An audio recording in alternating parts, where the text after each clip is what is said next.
8 வயது சிறுமிக்கு பாலியல் சித்திரவதை அளித்த வழக்கில் 75 வயது முதியவரை போக்சோ சட்டத்தின் கீழ் போலீசார் கைது செய்தனர். ஈரோடு மாவட்டம் மொடக்குறிச்சி அடுத்த ஆளுத்துப்பாளையம் திருவள்ளூர் வீதியைச் சேர்ந்தவர் மாயவன்.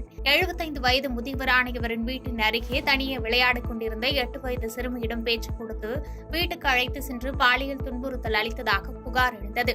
இதுகுறித்து சிறுமி தனது பெற்றோரிடம் கூறிய அழுத்த நிலையில் பெற்றோர் ஈரோடு மகளிர் காவல் நிலையத்தில் நேற்று புகார் அளித்தனர். அதன் அடிப்படையில் ஈரோடு மகளிர் காவல் நிலைய ஆய்வாளர் ராஜன் அழகிரி விசாரித்ததன் பேரில் குற்றச்சாட்டு உறுதி செய்யப்பட்டது.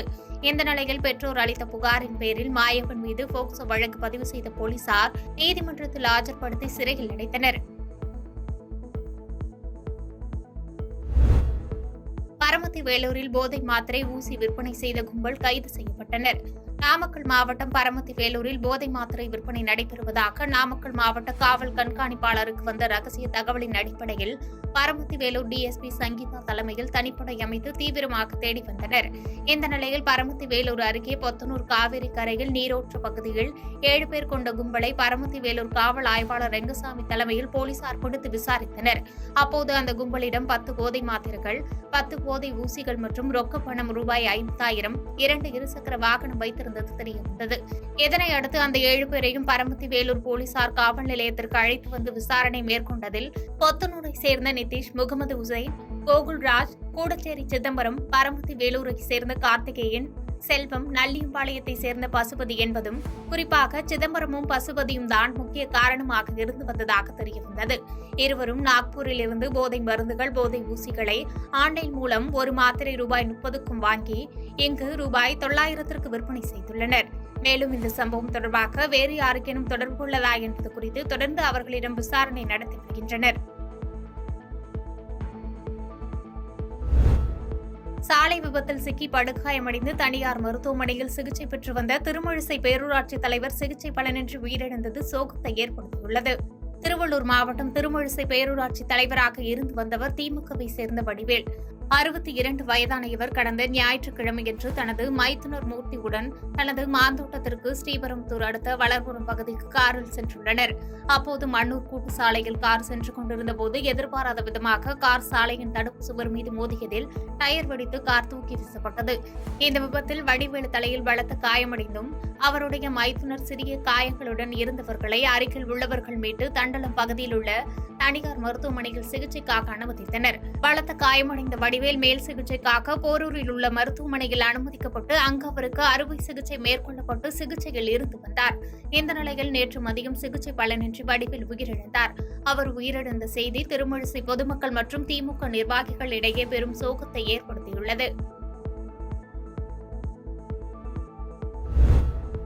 விடுமுறையொட்டி பாட்டி வீட்டுக்கு வந்த சிறுமி குளத்தில் விழுந்து இறந்த சம்பவம் உறவினர்கள், கிராம மக்களிடையே பெரும் சோகத்தை ஏற்படுத்தியுள்ளது.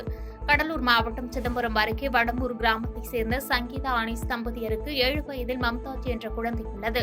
இந்நிலையில் அனீஸ் கடந்த ஓராண்டுக்கு முன்பு இறந்துவிட்டதால் சங்கீதா மகளை சென்னையில் படிக்க வைத்து கூலி வேலை செய்து வருகிறார்.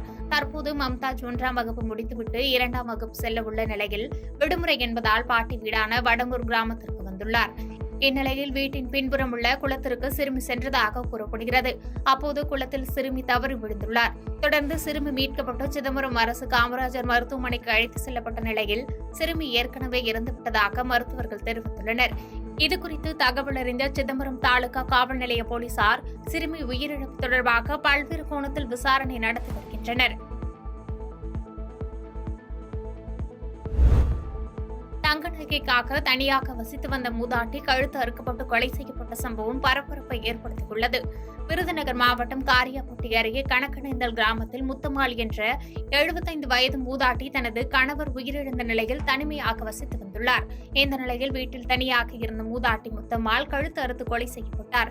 இதை அறிந்து சம்பவ இடத்திற்கு சென்ற அருப்புக்கோட்டை டிஎஸ்பி காயத்ரி தலைமையிலான போலீசார் உயிரிழந்த முத்தம்மாள் உடலை கைப்பற்றி விருதுநகர் அரசு மருத்துவமனைக்கு பிரேத பரிசோதனைக்காக அனுப்பி வைத்தனர். மேலும் சம்பவம் நடைபெற்ற இடத்தில் தடயவியல் நிபுணர்கள் மோப்பனாய் உதவியுடன் குற்றவாளிகளை தேடி வருகின்றனர்.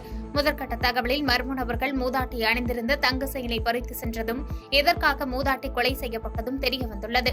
மேலும் சம்பவம் நடைபெற்ற இடத்தில் மாவட்ட காவல் கண்காணிப்பாளர் பெரோஸ் கான் அப்துல்லா, காவல்துறை கண்காணிப்பாளர்கள் காயத்ரி, ஜெகநாதன் தலைமையிலான காவல்துறையினர் சம்பவ இடத்தில் நேரில் பார்வையிட்டு விசாரித்து வருகின்றனர்.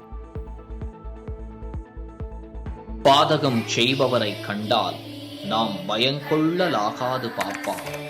மோதி மிதித்து விடு பாப்பா, அவர் முகத்தில் உமிழ்ந்து விடு பாப்பா. அண்மை செய்திகளை உடனுக்குடன் தெரிந்து கொள்ள இணைந்திருங்கள் இயம்நாடு தொலைக்காட்சியுடன்.